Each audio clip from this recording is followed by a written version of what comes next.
বিশ্বাসে মুনাফিক। কিসে মুনাফিক? বিশ্বাসে মুনাফিক। এক। দুই, আল মুনাফিকু ফিল আমাল, আমলে মুনাফিক।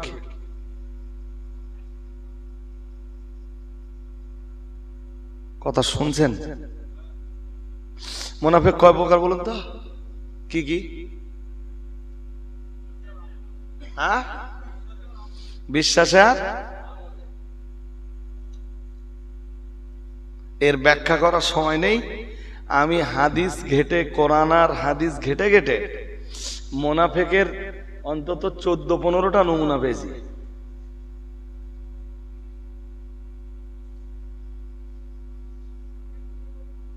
আর বলে সংক্ষিপ্ত করে বলে 14-15টা নমুনা বলতে গেলে তো এক মজলিস যাবে। এক মজলিস দাউদ করে বাসাড়িরা যদি ভাবে যে কোরআন হাদিসের বয়ান সব একদিনে শুনে নেব, দ্যাটস ইম্পসিবল, অসম্ভব।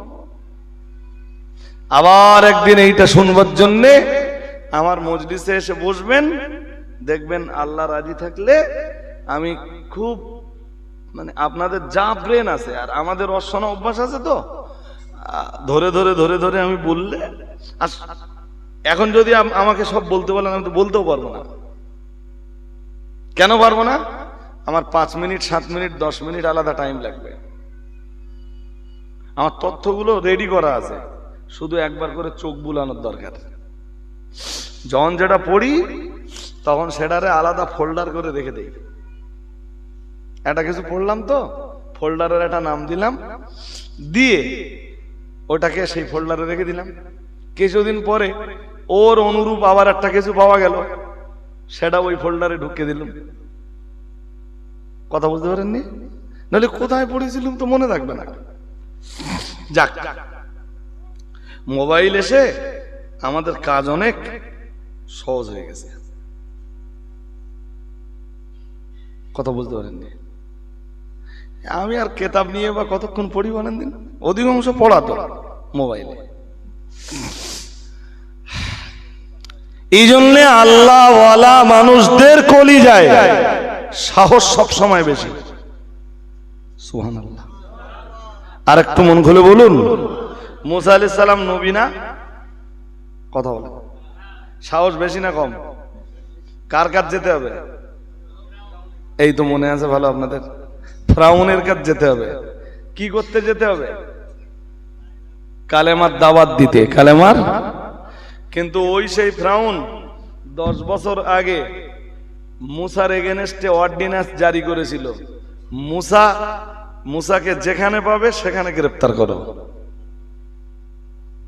বাট এরপরও মুসা নবীর কোনো ভয় হয় না, ভরসা আল্লাহর উপর। এরপরেও মুসা আলাইহিস সালাম বললেন, আল্লাহ, ফিরআউনের বিরাট বাহিনী, আমি তো ফিরআউনের কাছে দাওয়াত দিতে যাব, আপনার কাছে আমার কিছু দাবি দেওয়া আছে। আল্লাহ বললেন, বলো। আল্লাহ পাকের নবী মুসা বললেন, কালা রাব্বি ইশরাহ লি সাদরি। আল্লাহ পাকের নবী মুসা বললেন, আল্লাহ, ফিরআউনের কাছে কালেমার দাওয়াত দিতে যাব, তার আগে আপনি আমার বক্ষটাকে আরো প্রশস্ত করে দিন। আল্লাহ, আমার বক্ষে আপনি আমার সাহসিকতা আরো বাড়িয়ে দিন। আর একটু মন খুলে বলুন, এই যে কাজ করবেন আল্লাহর, এরপরেও চাইতে হবে কার কাছে? কে জানে, আমি বোঝাতে পারছি কিনা জানি না। ইব্রাহিম আর ইসমাইল বাপ আর বেটা কাবা সংস্কারের পরে, কাবা সংস্কার করেছেন যে আল্লাহর হুকুমে, সংস্কার করার পরে কাবার দেওয়াল উঁচু করার পরে আবার ওই আল্লাহর কাছে হাত তুলে বলছেন, আল্লাহ, আমরা বাপ আর বেটা মিলে এই যে কাবার দেওয়ালটা উঁচু করলুম, আল্লাহ, আল্লাহ তুমি এইটা একটু কবুল করে নাও।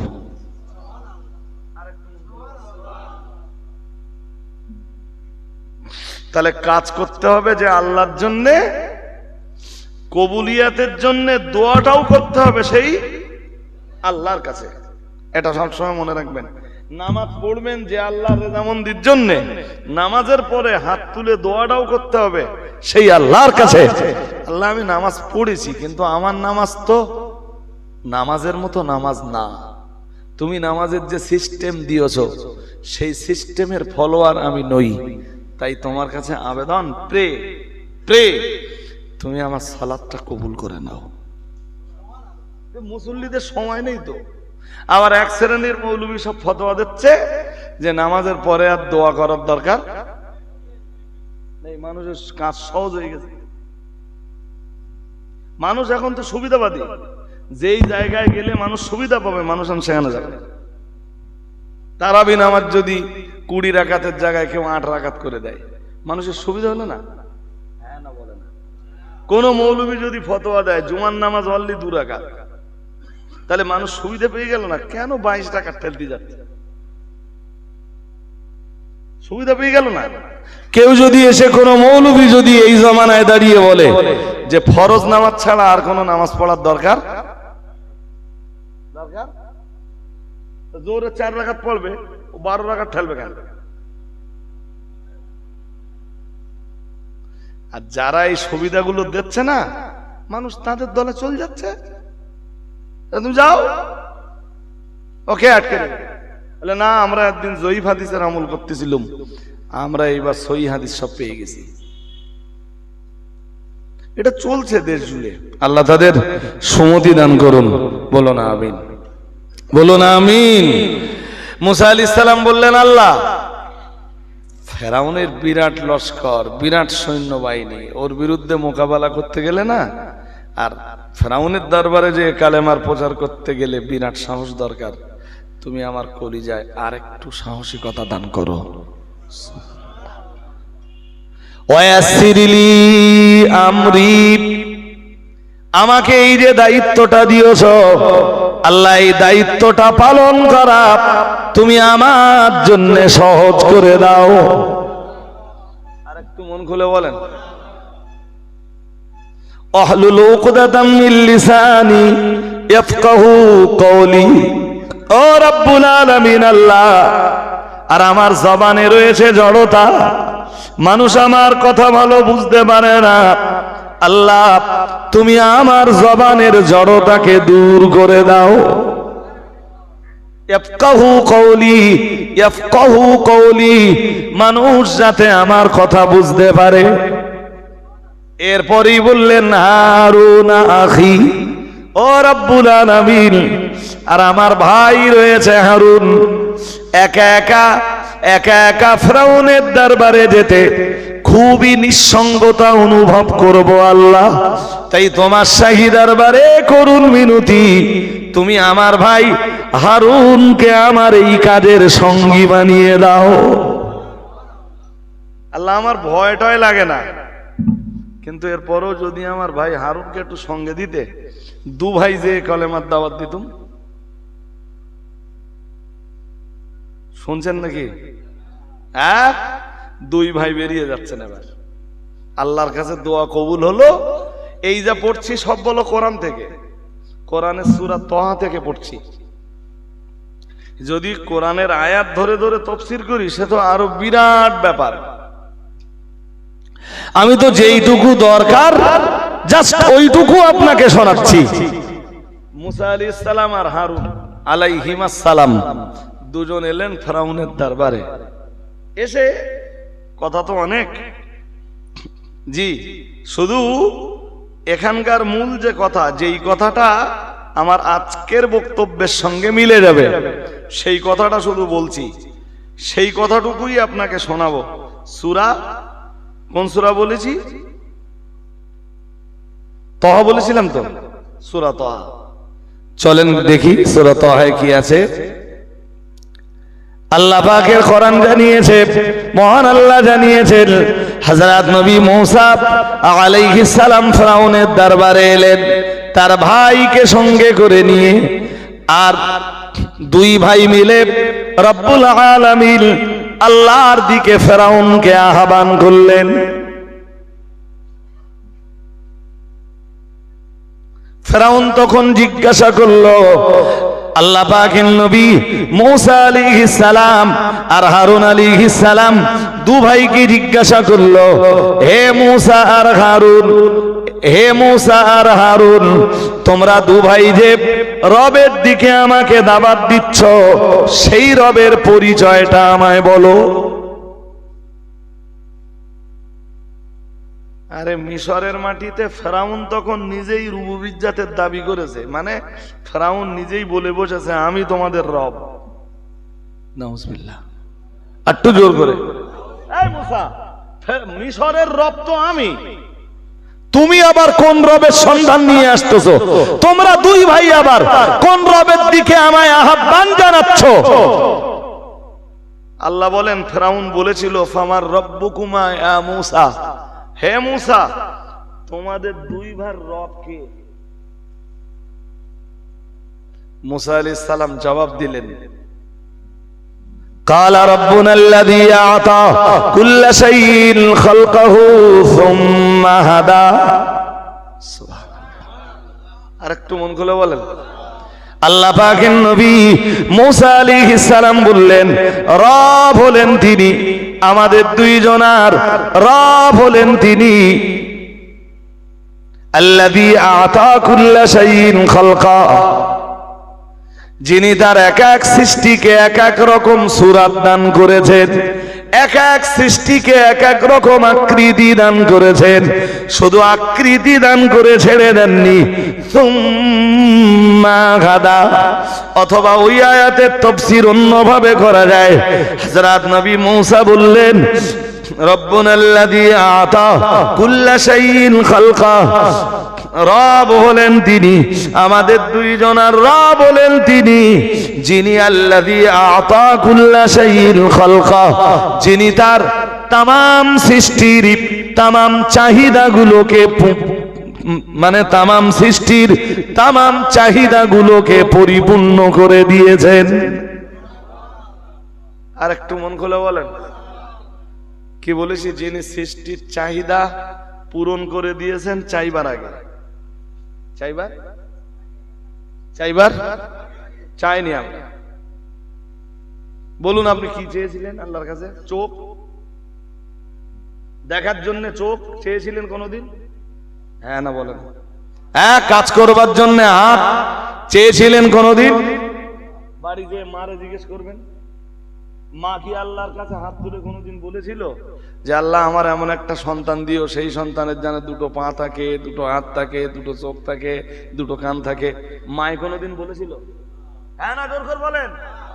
তাহলে আমরা কিচ্ছু চাইনি, না চাইতেই আল্লাহ সৃষ্টি, না চাইতেই যিনি সৃষ্টির চাহিদাকে পূর্ণ করে দিয়েছেন তিনি হলেন রব। আরেকটু,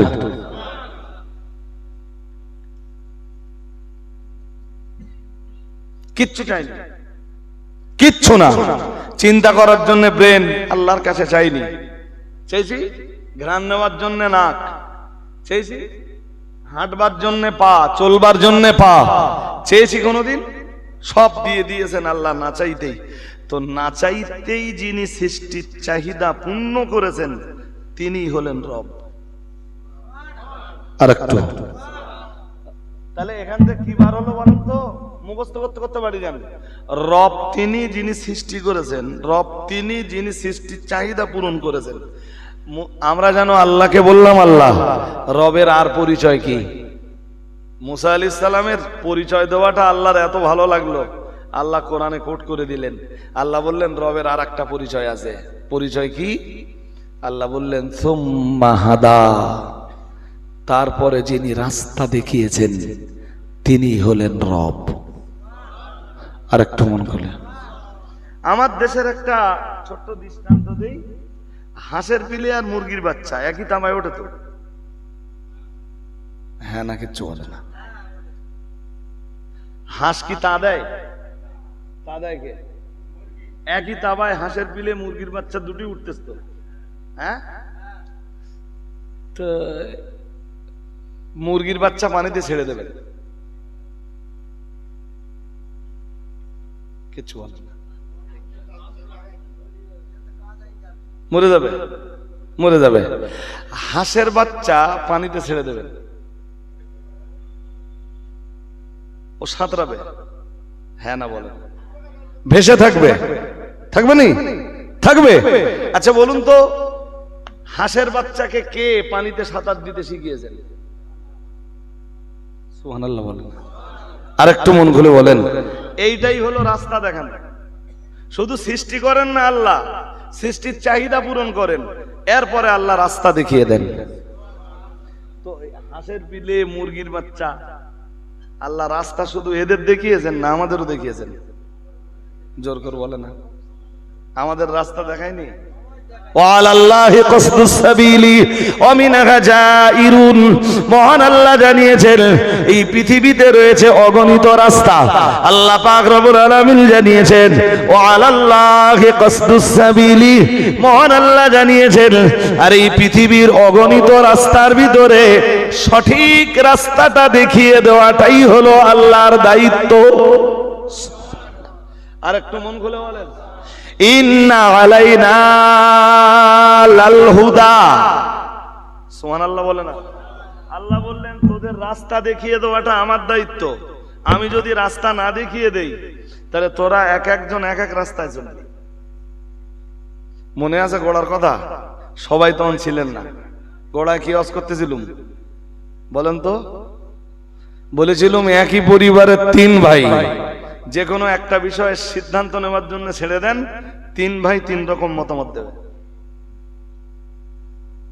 হ্যাঁ, বাড়ির একটা ছোট বোন আছে, তো বড় ভাইটা বললো ওরে আলামিন মিশনে ভর্তি করবো। কথা, ছোট ভাইটা বললো বাড়ির একমাত্র বোন, অত দূরে দিয়ে আমরা থাকতে পারবো? তাহলে তা কোথায় দিবি? তা বললো বেড়াচাপা রহমাতে আলম মিশনে ভর্তি করবো, তাহলে যাতায়াতের সুবিধা হবে। এটা মেজে ভার বক্তব্য। ছোটটা কি বললে জানেন? বলে একমাত্র বোন, আলামিন মিশনে গেলে ভালো লেখাপড়া পাবে, বাট পূর্ণাঙ্গ ধর্মটা পাবে না। ছোট বোনটার এক কাজ করি, খাদিজায় দেই, ধর্মটাও পাবে, আর আমাদের ছোট বোন জেনারেল এডুকেশনটাও পাবে। কাছাকাছি থাকলে যার যখন মন হবে আমরা তখন দেখে আসতে পারবো। একটা বোনের শুধু কোথায় পড়াবে এই নিয়ে তিনবার তিন রকম। আল্লাহ বললেন আমি সৃষ্টি করার পরে মানুষ কোন রাস্তায় চলবে, কোন রাস্তায় হাঁটবে, কোন রাস্তায় হাঁটবে না, এইটা যদি আমি মানুষের উপর ছেড়ে দিতাম তা মানুষ এক একজন এক একটা রাস্তায় হাঁটতে শুরু করত, আর সবাই মনে করত তার রাস্তাটা সঠিক। আল্লাহ বলেন এই জন্য আমি কারোর উপরে ছেড়ে না দিয়ে ইন্না আলাইনা লাল হুদা, মানুষ কোন রাস্তায় চলবে এটা মানুষের উপরে ছেড়ে না দিয়ে আমি আল্লাহ মানুষ কোন রাস্তায় চলবে সেটা বাতলে দেওয়ার দায়িত্ব ছিল আমার উপরে। আমি আল্লাহ মানব জাতিকে সেই দায়িত্বটা পালন করতে যেই কিতাবটা দিলাম ওই কিতাবটার নাম কোরআনুল কারীম। কোরআন পড়, সঠিক রাস্তাটা বুঝে নে, সঠিক রাস্তায় চল। সুবহানাল্লাহ বলেন, আরো আওয়াজ দিয়ে বলেন। আমরা কোরআন কেন মেনে চলবো এইটা বুঝতে অসুবিধা আছে আর নেই তো? শুরুতে আমি ওই আয়াতটাই পড়েছিলাম। কোন আয়াত বলুন তো? ইন্না হাযা সিরাতি মুস্তাকিমান, মহান আল্লাহ জানিয়েছেন নিশ্চয়ই এটা আমি আল্লাহ আমার দেওয়া রাস্তা। সুবহানাল্লাহ, ইন্না হাযা সিরাতি মুস্তাকিমান ফাত্তাবিউহু, মহান আল্লাহ জানিয়েছেন সুতরাং তোমরা আমার রাস্তার অনুসরণ করো। ওয়ালা তাত্তাবিউস সুবুল, আরো পৃথিবীতে আমার দেওয়া রাস্তা ভিন্ন, পৃথিবীতে আরো হাজারো রাস্তা রয়েছে, অন্য কোন রাস্তার অনুসরণ তোমরা করো না। আমরা বললাম আল্লাহ অন্য রাস্তার অনুসরণ করলে আমাদের কি হবে? মহান আল্লাহ বললেন ফাতাফাররাকা বিকুম আন সাবিলিহি, মহান আল্লাহ বললেন তোমরা আমার রাস্তা থেকে মানে ভিন্ন ভিন্ন ভিন্ন ভিন্ন দল আর মতবাদে তোমরা বিশ্বাসী হয়ে উঠবা। আমি আল্লাহ পাক রব্বুল আলামিন আমার রাস্তা ভিন্ন, অন্য রাস্তায় চললে তোমাদের ভিতরে সংহতি ঐক্যতা নষ্ট হয়ে যাবে, ইত্তেহাদ নষ্ট হয়ে যাবে। ইত্তেহাদ তৈরি হবে, সংহতি তৈরি হবে তোমাদের ভিতরে তখন তোমরা আমার রাস্তায় চলবা যখন। আর একটু মন খুলে বলেন, তোরা আমার দেওয়া কোরআনের রাস্তায় চললে ও সলাদানার মুসলমান আর বাঁশঝাড়ির মুসলমান আর নারায়ণপুরের মুসলমান আলাদা কিচ্ছু থাকবে না। কারণ কোরআনের বিধান বাঁশঝাড়ির জন্য যা, সলাদানার জন্য কথা বলে না। আর যদি মোড়লের বিধান নেওয়া হয়, গ্রামের মোড়ল মাতব্বর যারা আছে ওরা যেটা বলবে যদি ওইটা মান্যতা দেওয়া হয়, বাঁশঝাড়ির মোড়ল একরকম বলবে, সলাদানার মোড়ল আর এক রকম বলবে, নারায়ণপুরের মাতব্বররা, কোদালিয়ার মাতব্বররা। আরে তাই তো, পৃথিবীতে তাকিয়ে দেখেন, ভারতে যেই সংবিধান চলে ওই সংবিধান পাকিস্তানে চলে না। ভারত পাকিস্তানে যে সংবিধান চলে ওই সংবিধান বাংলাদেশে চলে না। বাংলাদেশে যে সংবিধান চলে ওই সংবিধান জাপানে চলে না। জাপানে যে সংবিধান চলে ওই সংবিধান জার্মানে চলে না। জার্মানে যে সংবিধান চলে ওই সংবিধান ইংল্যান্ডে চলে না। ইংল্যান্ডে যে সংবিধান চলে ওই সংবিধান অস্ট্রেলিয়ায় চলে না। অস্ট্রেলিয়ায় যে সংবিধান চলে ওই সংবিধান আমেরিকায় চলে না। আমেরিকায় যে সংবিধান চলে কানাডায় ওই সংবিধান চলে না। কানাডায় যে সংবিধান চলে সাউথ আফ্রিকায় ওই সংবিধান চলে না। সাউথ আফ্রিকায় যে সংবিধান চলে ইউরোপ মহাদেশে ওই সংবিধান চলে না। এক এক দেশের মানুষের তৈরি করা সংবিধান এক এক রকম। অথচ পৃথিবীতে কোরআনের অনুসারী যারা অল ডে কোরআনের সংবিধান একটাই, মুসলমানদের সংবিধান একটাই, সেই সংবিধানের নাম কোরআনুল কারীম। আরেকটু মন খুলে বলেন, তাই আল্লাহ বললেন তোরা আমার রাস্তা অনুসরণ করলে তোদের ভিতরে সংহতিটা বেঁচে থাকবে, ঐক্যতা তোদের ভিতরে, ইত্তেহাদটা টিকে থাকবে। যেই দিন তোরা আমার কোরআনের থেকে দূরে সরে যাবি, আমার দেওয়া রাস্তাকে অনুসরণ না করে শয়তানের তৈরি করা রাস্তার অনুসরণ করবি, তোদের ভিতরে আর কোন সংহতি জোর করে বলেন নেই তো। আপনি বলুন, আজকে পৃথিবীর যে কটা মুসলিম কান্ট্রি আছে এই কটা মুসলিম কান্ট্রির চিন্তা ভাবনা এক আছে না আলাদা আছে? কেন?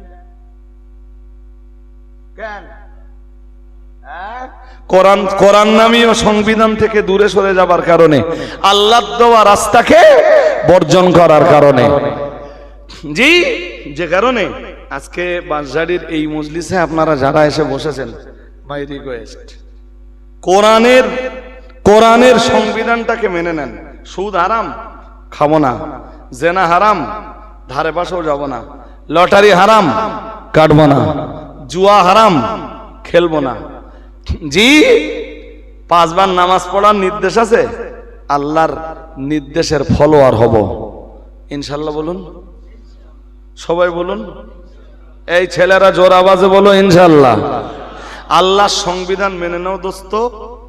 যদি আল্লাহর সংবিধান না মানো, সবচেয়ে বড় কথা, তুমি কালবে কখনো শান্তি পাবা না। তোমার কাল সবসময় থাকবে অশান্ত। একটা অশান্তি বিরাজ করবে, একটা অরাজকতা বিরাজ করবে, মন মোটে ভালো থাকবে না। এটা আমি দায়িত্ব নিয়ে বলছি। তুমি যেই দিন নামাজি হবে, তুমি জোহরের নামাজ পড়ে, এশার নামাজ পড়ে, মাগরিবের নামাজ পড়ে মসজিদ থেকে বেরিয়ে দেখবা যে তুমি কালবে কতটা শান্তি পাচ্ছ। নামাজ পর্যন্ত যাওয়া লাগে না তো, উজু করলেই আপনি এখন যান, আর একবার উজু করেন, উজু করলেই দেখবেন একটা আত্মিক শান্তি আপনার নসিবে কবুল হচ্ছে। আর একটু মন খুলে বলুন, আমরা যারা উজু করি এটা আমরা জানি তো, খুব কষ্ট হচ্ছে, ভীষণ কষ্ট হচ্ছে, আপনি দাঁড়াতে পারছেন না, ভীষণ অস্বস্তি হচ্ছে। একটু উজু করে নেন, দেখবেন অস্বস্তির 50 থেকে 60% কেটে যাবে, 40% থাকবে। সুবহানাল্লাহ বলুন, আর একটু মন খুলে বলুন। সুতরাং যদি বাঁচতে চাও দোস্ত, তাহলে আল্লাহর সংবিধানকে মেনে নাও। বক্তব্যের প্রাসঙ্গিকতা মোটামুটি আমার শেষ। দেখতে দেখতে তাই আপনারা ভাবছেন 1 ঘন্টা 35-40 মিনিট অজ করে ফেলেছি, এখনো কিয়াম সালাম বাকি, আখিরি দোয়া বাকি, সেই সঙ্গে আর একটা কাজ রয়েছে। এরা তো জানেন যে এই অল্প কিছু মানুষ এখানে বসবাস করে, জি, এবং এই অল্প কিছু মানুষদের দ্বারাতেই এই মজলিসটা পরিচালিত হয়। এবং আমি কয়েক বছর ধরে আসছি, জি। শেষ বেলায় আপনাদেরকে বলবো, আখিরি দোয়া না করে কেউ যাবেন না। এটা যেন ভাববেন না যে এই লোকের অদ যখন করা হয়ে গেছে বাড়ি যাই। আবার আপনারা বলবেন, বাঁশঝাড়ি বলেন, বাঁশঝাড়ি এপাট বলেন, ওপাট বলেন, নলখড়া বলেন, সোলাদানা বলেন, আমারে ডাকলে ইনশাল্লাহ আমি আপনাদের ডাকে সাড়া দেবো, ইনশাল্লাহ। ইনশাল্লাহ বলুন সবাই, একটু সবাই বলুন ইনশাল্লাহ। এ দেখেন, আমার দাউদ করার লোক অনেক আছে, বলো ইনশাল্লাহ। এবার আমি ইনশাল্লাহ বলি, আমার দাউদ করার লোক অনেক, সারা বাংলা জুড়ে লোক ছড়িয়ে রয়েছে আমার দাউদ করার জন্য। কিন্তু এরপরেও লোকালিটির দাউদ গুলোকে চেষ্টা করি সবসময় মান্যতা দেওয়ার, একটু আসার, লোকালের মানুষদের সাথে একটা আন্তরিক সম্পর্ক রেখে চলবার, জি। নইলে আমার কাছে পয়সা দিয়ে ওর শুনবে, এরকম লোক তো প্রচুর। হ্যাঁ, এখন তো বাইরে দাউদ নিলি বলে হুজুর টাকা মেরে দিচ্ছি, দাউদটা লিখে নেন। এখন ফোন পে সুবিধা হয়ে গেছে, তাহলে হুজুর 5,000 টাকা ঝেড়ে দিচ্ছি, আপনি দাউদটা লিখে নেন। আলে ভাই, আমার টাকা ঝাড়তে হবে না, আমার দাওয়াত করতে গেলে তোমাদের একদিন আসতে হবে। পয়সা দেওয়ার না দাও, এসে দেখা করে গেলে তারপর দাওয়াত কম পাবো। আর আমার উদ্দেশ্য সবসময় কি থাকে জানেন, যে ওরা দেখা করার জন্য মাদ্রাসায় আসবে, মাদ্রাসাটা খুব ফাইন করে একবার ঘুরিয়ে দেখে দেবো, দিলে আমার এই মাদ্রাসার চিত্র দেখে বাড়ি গেলে ওরা আর ভুলতে পারবে না করে দেবে ইনশাল্লাহ।